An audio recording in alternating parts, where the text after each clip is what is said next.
প্রথমে সেদ্ধ চাল ডাল ভিজিয়ে রেখে ধুয়ে নিয়েছিলাম। এরপরে কিছু সবজি যেমন গাজর, ফুলকপি, টমেটো, আলু, লঙ্কা, কিছুটা আদা গ্রেট করে রেখেছি আর তেজপাতা, ব্যাস।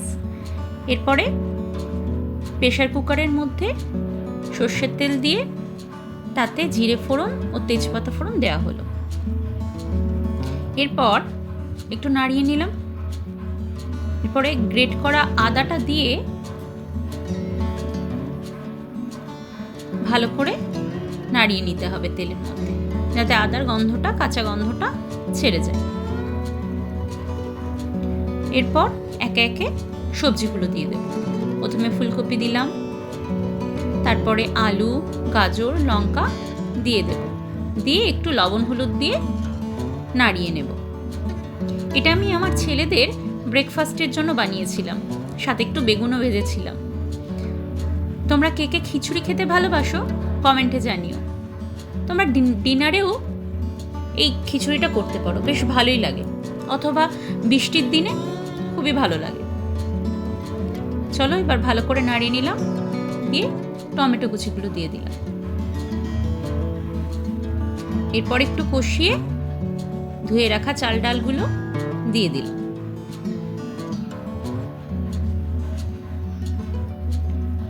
চাল ডাল দিয়ে আর একটু নাড়িয়ে নেব।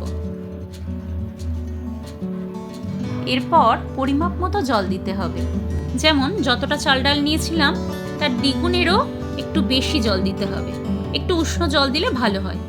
এরপরে কুকারটা আটকে দিলাম। এপাশে আমি তাড়া ছিল তাই একটু তেল বসিয়ে বেগুন ভেজে নিয়েছিলাম।